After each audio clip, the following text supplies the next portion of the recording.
So, Donald Trump thinks that Canadians are mean and nasty. I mean, come on. A couple of things are obvious. Canadians do not like Donald Trump and Trump's America and what he's trying to do to America, to the world, and to us. And you know what? They're not taking it. You know, just last week, the whole world knows this too. Just last week, rock and roll singer Rod Stewart had a concert in Toronto. And he closed out with this segment. Watch this clip and see what he says, how the world perceives this, and how Canadians react. It's been a wonderful experience, and I just want to show you this little clip I found on the internet.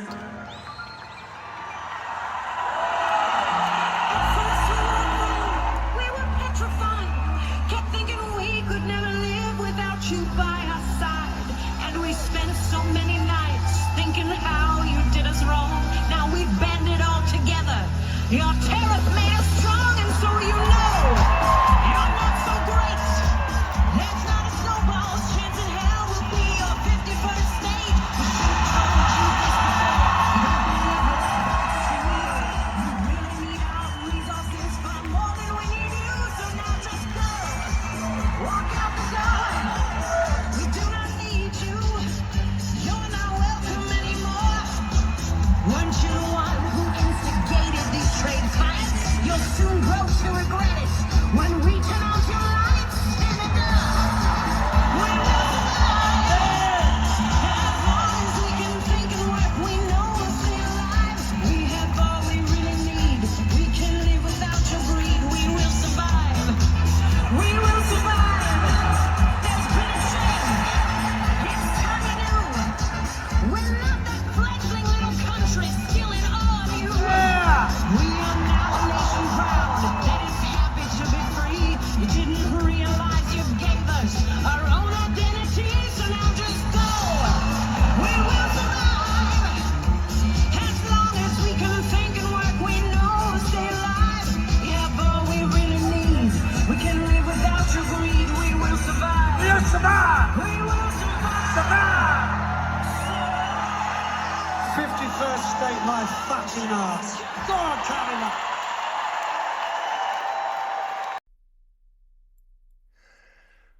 And that's how Canadians are reacting to Donald Trump. And this crazy idea. He basically wants to annex Canada and make us part of the United States.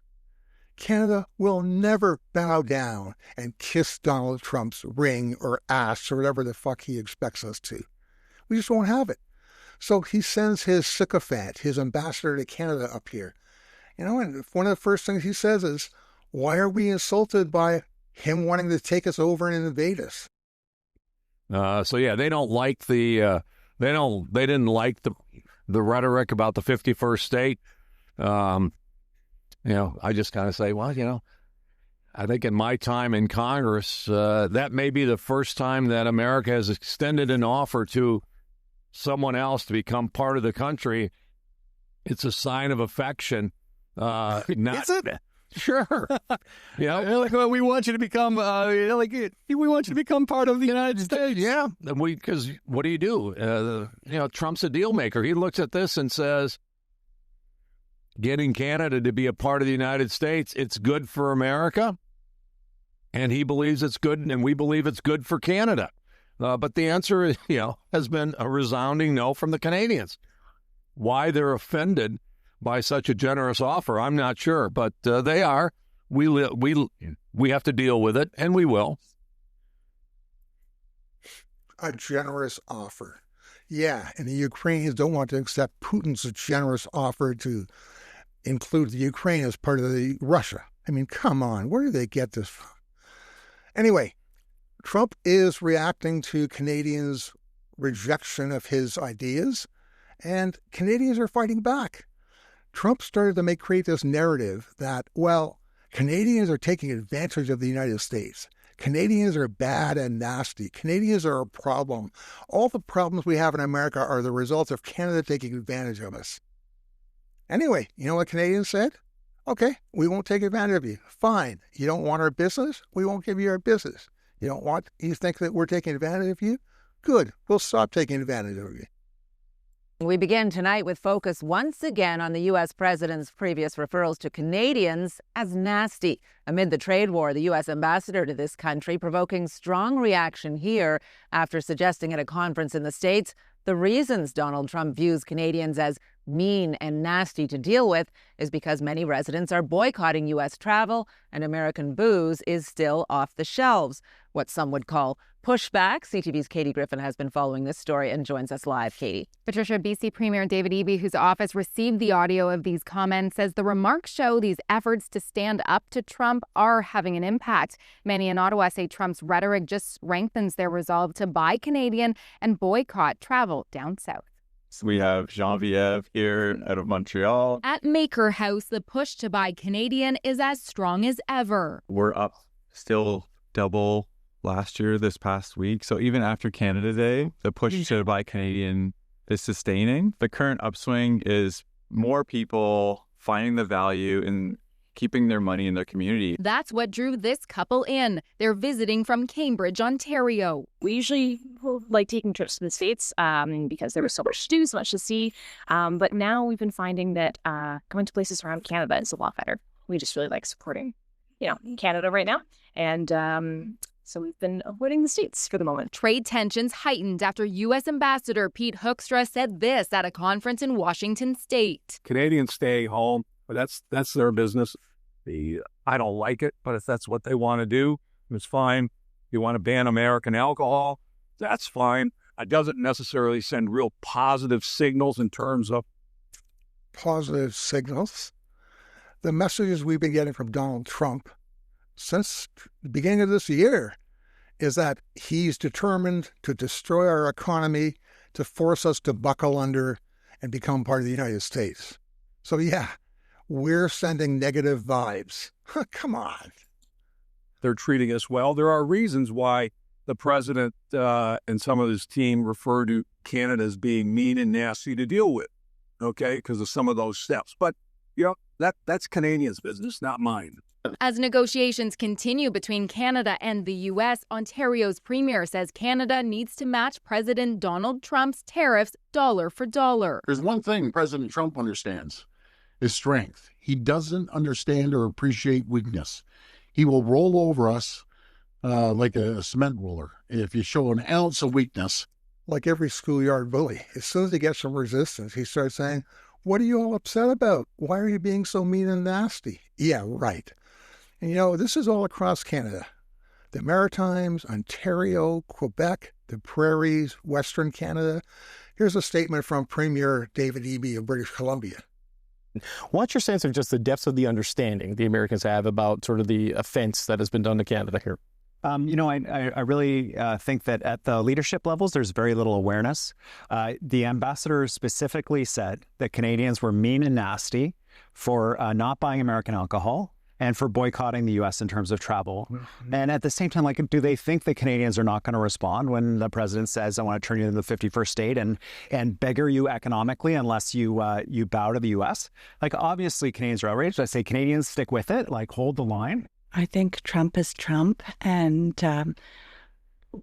we listen to him, and then we just let what he says go through one ear and out the other. I don't know. I just feel if he's calling us nasty, it's projection.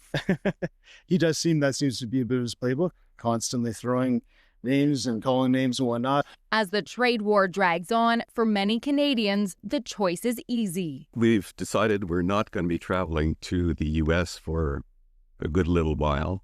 And we're buying as many Canadian products as we can. We have to respect our country, to respect ourselves, and there's no way that we're going to spend money in the United States, for probably many years to come.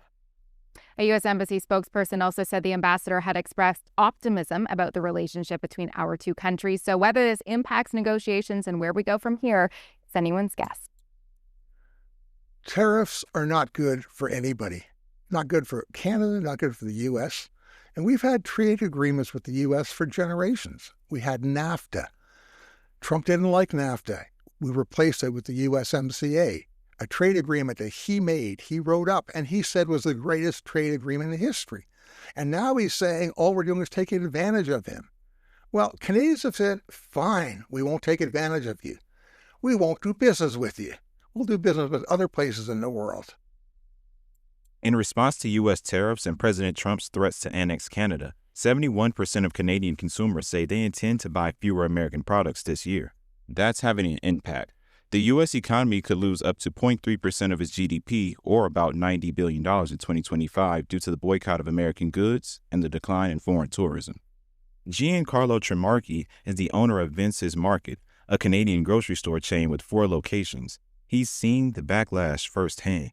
Talk to me a bit about how the Buy Canada movement has affected you at the grocery store. Our customers are demanding from us as much Canadian product as possible. They're getting frustrated and upset when they see too much U.S. product. We've obviously seen the very visible and visceral reaction from markets to US policies, but it's very interesting to see from the consumer side what impact it's having. And these little acts of activism from consumers who have decided to turn their back on certain US products. And several countries, including Canada and Mexico and some in the European Union, are responding to aggressive U.S. trade policies with retaliatory tariffs of their own. The U.S. tariffs look like they're going to last for the duration of the Trump administration in one form or another. That's going to keep other countries kind of in a negative mood towards U.S. goods and services. So what impact is the boycott on U.S. goods and travel having? And is this just a political statement or a permanent shift in buying behavior? CNBC went to Canada to find out. Canadian flags and labels mark domestic goods in aisles, while apps like MapleScan help shoppers identify origin. You take a photo of a product, the app will scan what that product is, figure out what it is, the label, look up information online about it, essentially compile all that information together into a product page to kind of give you information about like the company's history, who it's been owned by in the past versus now, what are its Canadian ties. If there is produce from the US and produce from Canada, and they're the same, of course, I'll go Canadian, of course. We've always been very pro-Canadian, even way before all this stuff happened. This just reinforced it. Canada is America's second largest food export market, worth $28.4 billion in 2024.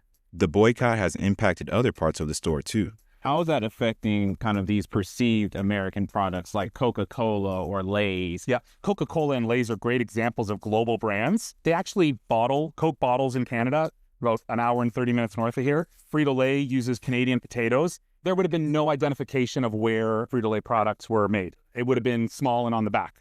Once they realized that they were getting a bad rap, they went ahead and they added Made in Canada labels permanently onto the bags. American staples like wine, beer, and spirits have seen the biggest change being wiped off Canadian shelves. Earlier this year, multiple Canadian provinces announced they were pulling American alcohol from their store shelves. And in March, Canada imposed a 25% tariff on all U.S. alcohol products. A 25% tariff on distilled spirit imports from Mexico and Canada could cost more than 31,000 U.S. jobs. So we're in our wine section now.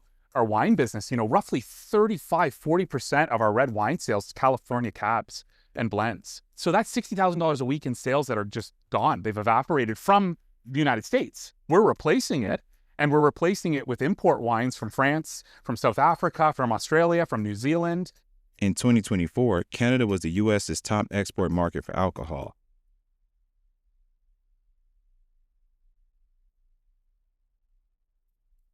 So Canadians are in effect giving Trump what he wants.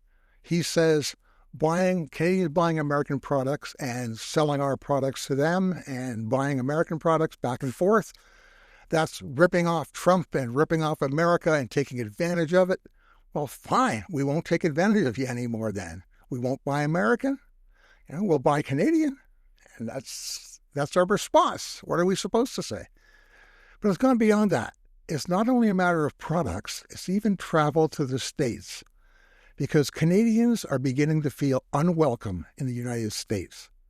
In a country where open intention has been stated to take over a country, and we're being blamed for your problems, we just don't feel comfortable going down there anymore. And that's starting to impact a lot of things, including tourism and travel. More Canadians come to America than tourists from any other country. Last year, Canadians made over 20 million visits to the U.S. and spent more than $20 billion here. But this year, many are not coming to America, as I saw firsthand on a recent trip to Vermont, right near the Canadian border. In a normal summer, the Kingdom Trails in Vermont's Northeast Kingdom, near the Quebec border, would be teeming with Canadian bikers. But Executive Director Abby Long says this season has been a rough ride. We have seen a 50% decline in our Canadian members. 25 miles away at Hill Farmstead Brewery, business is off by a third. We just had a large festival last weekend, and 50 or 60 of the ticket holders just did not come. Last year, 20 million Canadians visited the U.S. That's over a quarter of all the tourists who come here. But in June, car crossings to America dropped by 33%. That's the 6th consecutive month of decline. Air travel has also plummeted.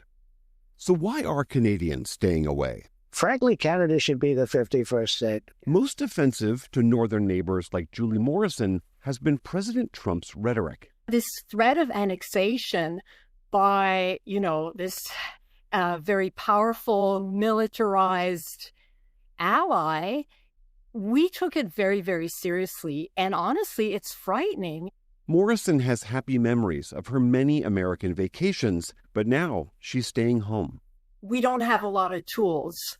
And, tourism is one of the tools that we have. I feel that I've been slapped across the face by this president. Quebecer Harold White has vacationed in Maine for the last 6 decades. This year, he canceled his annual trip. And I have many U.S. friends, American friends, that I will not be seeing in person for a while because of this. But that's c'est la vie, as we say here in Quebec. Jay Peak is a mountain resort just a few miles south of the border. In wintertime, typically half their season pass holders are Canadian, most of them French-speaking Quebecois. That's clear even in summertime. The signage that we have here is mostly all bilingual. General Manager Steve Wright has proof Have the maple leaf here. that the bonds here run deep. My dad is Canadian. Literally in your blood. Big connection, not just the dollars and the cents, but the DNA. Even so, as the ski season wound down here and it came time to renew, many longtime Canadian season pass holders said no. We are 30 to 35% off. And you're sure that this is overall their antipathy to what's coming out of the White House? Well, yeah, as much as I guess you can be sure of anything. I called 100 households myself, Canadian households who had purchased season passes last year by this point, who have not yet purchased. You called them directly? I called them directly, personally. I got through to probably 70% of them. And to a household, they referred back to the 51st state narrative as being emblematic of the reason that they're not coming. Other areas of the resort have also been hit. We've already seen 30% of our Canadian golf groups cancel. We do 42 weeks worth of hockey tournaments. We're expecting that business to be off upwards of 40% by the end of the year. Tourism across this northern part of Vermont is dependent on Canadians, yet they are nowhere to be found. Normally, the Vermont highways in summertime are full of cars with Canadian license plates. Here we are in summer on the road. We haven't seen any. Their absence affects even non-tourism businesses. What's devastating is when they come, there's an economic impact to our community. Towns will benefit. Sure, as they eat and shop and sleep and... Gallons of maple syrup. At Hill Farmstead Brewery, the Canadian beer enthusiasts who have come this year have spent less.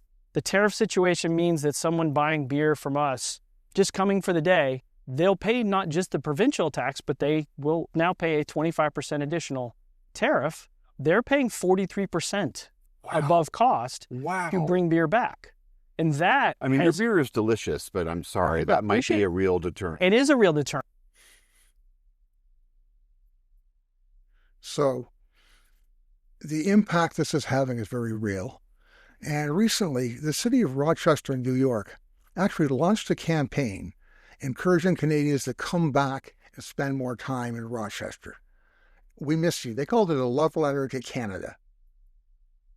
Okay, so cities and towns in the U.S. have seen a decline in Canadian visitors, and our next guest can speak to the impact. Rachel Labour is with Visit Rochester, and that's where she's joining us from, about an hour and a half east of the Canadian border. So, Rachel, tell us firsthand, how significant is the decline in Canadian visitors in Rochester? Good evening. First of all, thank you so much for having me here. So we here in Rochester, New York, as you noted, we are just 90 minutes from the Canadian border, and we typically see anywhere from 15 to 20% of our total visitors, of which we estimate about, that's a total of 2 million people a year. So we take 15 to 20% of that. Are coming from Canada. So while it's still a little soon to have a lot of concrete data, we do know that anecdotally, some of our museum and attraction partners have definitely seen a softening of visitation. But even more so, we've heard the sentiment directly from visitors coming from Canada who say that the time is just not right and they're not ready to travel to the U.S. And I'd like to hear what tourist attractions and small businesses in the community, what they're saying firsthand as well. Yeah, so a city like Rochester that, by the way, is on the southern shore of Lake Ontario. So, when I tell people where I'm from, I say I live closer to Toronto than New York City, which can often be a surprise to people. But a place like Rochester, we have a really special relationship with our neighbors to the north and with Canadian travelers. So above all else, just knowing that there is a hesitation to travel, we feel that really on a personal level, because these are not just potential travelers, these are our neighbors and our friends. And so museums and attractions and experiences, they've definitely seen a slight decline. I should note that we are still seeing a slight uptick then of domestic travel here in the U.S. that helps balance that out. But regardless, we are really eager to just let our neighbors to the north, Canadian travelers, know that when you're ready, Rochester will be here. And that was really the impetus for a new campaign that we just launched in the Canadian market recently. Yeah, I want to get into that campaign a little bit. Rachel, you guys issued a letter, quite the love letter, about how much you miss Canadians, how much you miss that sense of adventure that Canadians have. Really, you could hear in the words how much you want to woo these visitors back. We're not staying away because we want to. Your president told us we were ripping you off and taking advantage of you. And hey, we said, fuck you. We're not going to do that anymore. You don't want us? We're not coming. Absolutely. It was really important to us. We traditionally will have a full court marketing campaign for that busy summer travel season. But this year we knew, we could kind of read the climate, and we knew that, the time necessarily wasn't right for a hard sell. And in fact, a lot of destinations in the U.S. have stopped marketing as much in Canada. But for us, it was really important to remain present and top of mind with a strong message of you're welcome, whether that's tomorrow, a few months from now, a few years from now, whatever the time is right. Rochester, New York will be here and ready to welcome Canadian travelers with arms wide open. As I said, we have a very special relationship between a city like Rochester and Canada, specifically the Ontario province and around the Toronto area. And we've enjoyed many years of shared, really of friendship. And so and whenever the time is right, and people feel ready, we cannot wait to welcome our cross-border neighbors back to our community. But until then, we understand and we'll be waiting. Yeah. And Rachel, it's really those two realities that Canadians are navigating, the one reality of the political tension and the reality that the two countries are neighbors with a lot of people, with friends and family on both sides of the border. I want to address a very real concern of Canadians, that fear of what they might experience at the border, what they might experience in the United States. How do you respond to those concerns? Increasingly, Canadians are finding that they are being harassed by U.S. immigration officers. They're forcing them to give them the passwords for their cell phones. They're looking through their content.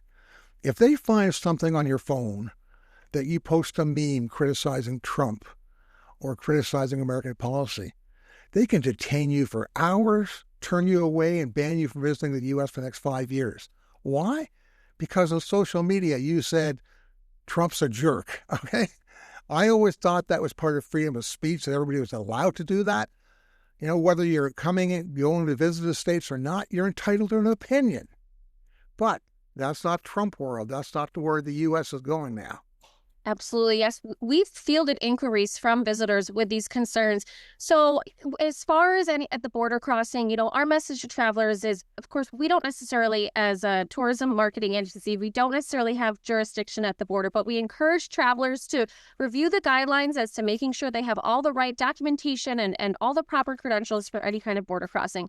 But what I can wholeheartedly assure your viewers is that if you come to Rochester, you will be welcomed, you will be safe, and really we miss our Canadian our visitors, and so that was why we wanted to write a love letter saying we see you, we miss you.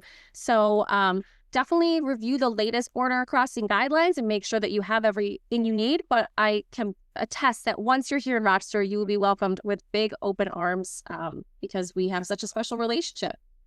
All right, message widely broadcasted and maybe received by the Canadians watching right now. Rachel Laber with Visit Rochester. Thank you so much for joining us. Thank you so much. I hope to see everyone in Rochester soon. And it's not just Rochester who's trying to lure Canadians back. States and cities and towns across the U.S. are reaching out to Canadians trying to say, hey, come on, we've been friends for years. But you know what? We didn't start this. Trump did. You did. We're just reacting to defend ourselves the way we have to. We need to. But here's an example of different places in California, Buffalo, Plattsburgh, Burlington, Vermont, how they're reacting to try to get Canadians back. A U.S. border city is hoping to win back Canadian tourists. That billboard that is now up next to one of Toronto's busiest highways. The message from Buffalo, New York is a response to Canadians boycotting travel to the U.S. because of the trade war and President Trump's 51st state rhetoric. Officials in Buffalo say Canadian visitors have meant as much as $1 billion for the city's economy. Thomas Diag takes us there. Hello from Buffalo, New York, on the shores of Lake Erie, directly across from Ontario's Niagara region. This is a city best known for its chicken wings and football, but for people from southern Ontario, this has long been a shopping and day trip destination. Not so much since Donald Trump's trade war. So the local tourism board here is reviving its campaign known as Buffalo Loves Canada to tell Canadians to come back. In February, when tariff talks started, we pulled back on all of our advertising because we were getting some negative sentiment, obviously. And we thought this was an opportunity with Canada Day just to dip our toe a little bit into the market again and see what the sentiment is. According to U.S. border officials, the number of travelers crossing from Ontario to this area of Western New York has dropped 24% year over year. And officials here say border crossings never even fully recovered since the pandemic. So tourism operators like Buffalo Harbor Cruises are offering a 30% discount for Canadians to lure them back. Just show your Canadian ID. You're our neighbor. You're right across the river. We share the border. We share the waterways. Every day we travel through a Canadian waterway. And we don't take that for granted. The Toronto Blue Jays AAA baseball affiliate, the Buffalo Bisons, are also offering a 30% discount for Canadian tourists all summer. The message from local businesses that depend on tourists is they don't agree that Canada should be annexed by the United States, as their president has claimed. Instead, they just want people on both sides of the border to go back to getting along. The state of California is running a similar campaign, which includes a friendly ad, "Thank you, Canada," and a webpage listing more than 1,000 hotels and attractions, offering Canadians discounts of up to 40%. We just want to send the welcome mat that we love having our Canadian friends. But it may take more than kind words and deals. Because of Trump, I'm not going to travel to the States, even if they offer discounts. Discount is temporary bandage, nothing else. So Trump also needs to drop the tariffs? Yes, definitely. Still, some U.S. tourist destinations say their efforts are worth a shot. Nice shot. Sophia Harris, CBC News, Toronto. Business is slow at this golf resort in Plattsburgh, New York, about 100 kilometers south of Montreal. Enjoy your day out. Owner Paul Dame says the big problem, Canadian golfers make up about half his business, and many of them are no-shows because they're teed off about U.S. President Donald Trump's tariffs and threats to annex Canada. It would really be a wonderful marriage. They don't like being picked on, and to be honest, I can't really blame them.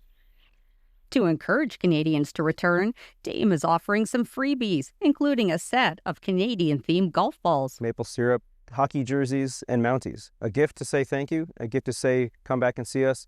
Dame joins many other tourism operators offering perks to woo back Canadians. In April, the number of return trips Canadians made to the U.S. plummeted by close to a third compared to the same period last year. Just an hour from Montreal. To help boost sagging tourism numbers in the Plattsburgh area, the local Chamber of Commerce is running TV ads targeting Quebecers. And on Sunday, it plans to launch a webpage listing local businesses offering exclusive discounts for Canadians. We have lodging properties who are offering at-par rooms or discounted room rates. We understand that there were feelings hurt, but understand the Plattsburgh and the Adirondack region value you. In Burlington, Vermont, outdoor store owner Mike Donahue says they're doing what they can to entice their northern neighbors to return. Church Street, which is the pedestrian marketplace, is being renamed Through Canada or Canada Street to show our solidarity with our Canadian neighbors. At Kingdom Trails, Abby Long has her own idea. Free Mountain Bike Day, Free Canada Day, where we shout to the rooftops how much we love them and encourage them to come. And if they do choose to come, there'll be a day in their honor, free day. J. Peak offers so-called at-par pricing. We price, obviously, all of our products in U.S. currency, but we allow Canadians to buy in Canadian currency, so they get the benefit of the exchange. But all these efforts may not be enough. Canadian Harold White is spending his money elsewhere. I'm just back from a lovely trip to Spain, and my wife and I went on a 5-hour drive east of Quebec City in the mountains, off the St. Lawrence River. It's a trip that we would not necessarily have done if we had gone to the U.S. for our usual vacation.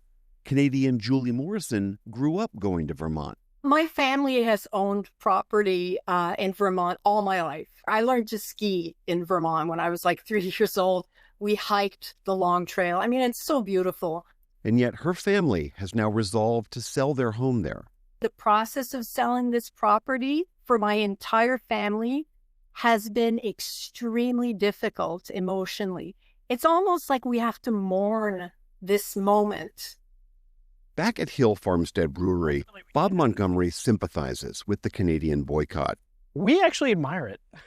Really? To be Even though it's got an economic blow to your bottom line. Yeah, absolutely. Our first outreach is we completely understand. And we look forward to you visiting again when you're ready to visit again.